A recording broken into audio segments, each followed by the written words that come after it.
is your one and only Lady Joe. If you have not subscribed, go and subscribe and smash the notification bell. Thank you and God bless you. My darling people, that is why this life is to help people for this life. It is very, very difficult. You understand? Okay, Mona see this guy now. After they don't help and finish, somebody don't help him. Everything don't do okay for him. For work.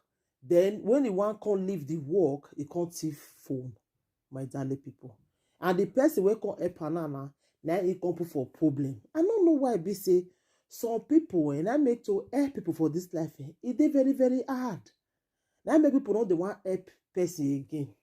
Somebody help you for work. You want to come up for that, you can't go see phone. That kind of thing what you do now good thing. Now good thing, my darling people. Why it be say our African people they be like this? Somebody help you for work finish now. The next thing you go thief a phone. My darling people, I go put the video more on this thing.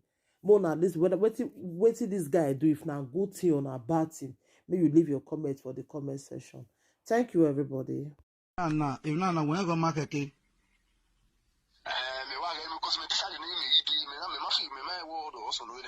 But when camera reva.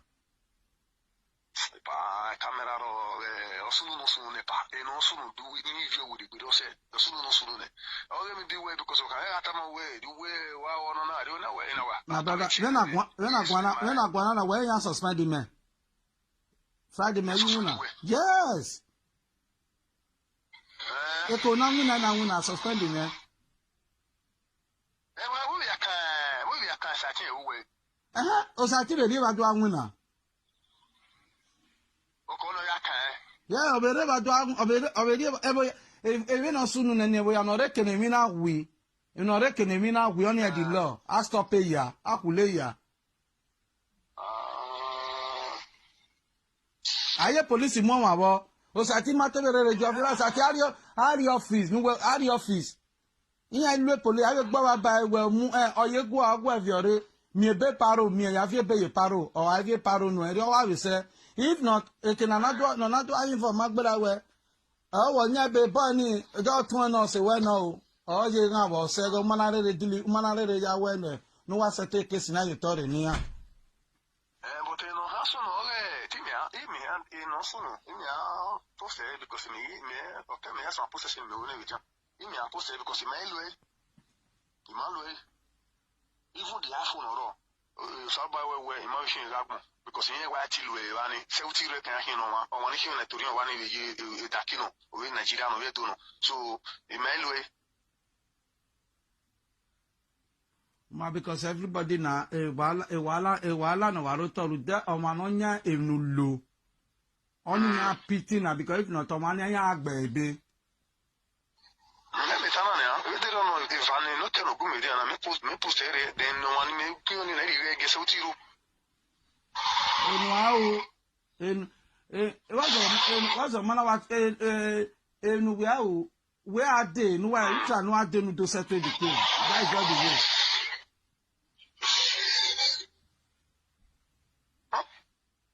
So we are doing because we are the by risky. We have the me, Nana, we Nana, anything here across.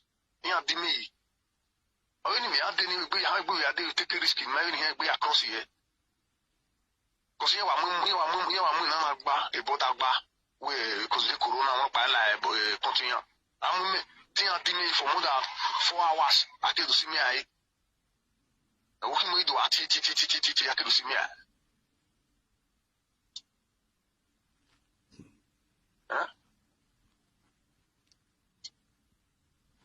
na said that you to be na said that city send the we are to go come in na said that city yan we back control Mary we come we me roba so me post again ite mi ropa ile wa vi o me adegu me na mu wa vi phone mo ka pe gogo mo ka pin alarm yi wo hu because the carton wa boss we ra ni is side na mo carton yo because I the carton yo yeah, but any pano sunu eni gbirane dero de mi we ne we na ma ka yo ma ka mu ile simu na just eni gbirane papa we se we se ni we sunu me ma onu do me bi we rutona do suspend we sunu na so de ni we ro ni ya pon ni pu se di an de di won ni di iPhone na ini it was it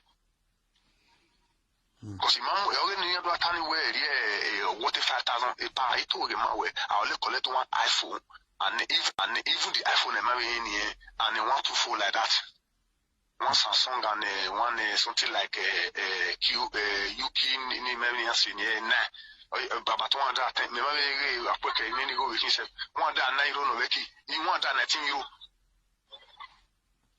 Oyo hono ga limo o ipin o ma keke wori e pa wa because o nya pin o ma post e me pa mo we tanafa me you understand now we even ha post ani no bu we gi jo yo ma ti no bu we because we the friend o ma no ga no ba we Sunday na gia office iya ma no ba we ga lu yo a phone make am we na phone no ga na wu ona de obo wona wu o ri wu na and the sim card na ya sikari no kwa e life phone ni $20 jana ama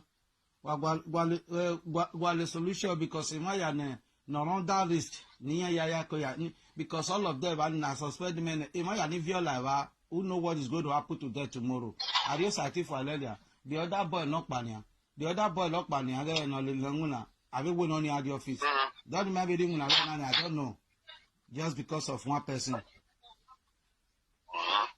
but also I think no ni ipo okay we sha ma o no na hawo because I think there is a thing I feel me we ya me opportunity ya mo fo wa tin emu na do amu ya fe imu o aka no but wa to we na because ni aka o wa aka na do mu ya fe imu wo mo do ga me na kwe ni apply camera nyewe ne ni apply camera wa play ni na vi bene we mi abo ari paro baba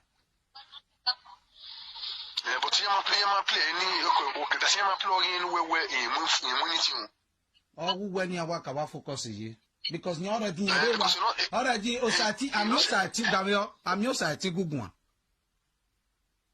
because you know say me na to yin na because to be wa time we am opportunity tin we fun o wa ta ya because na ndo ka we ahwe na ndo aka ru da me na ahwe ama imam ya ita parce que ni wani o ni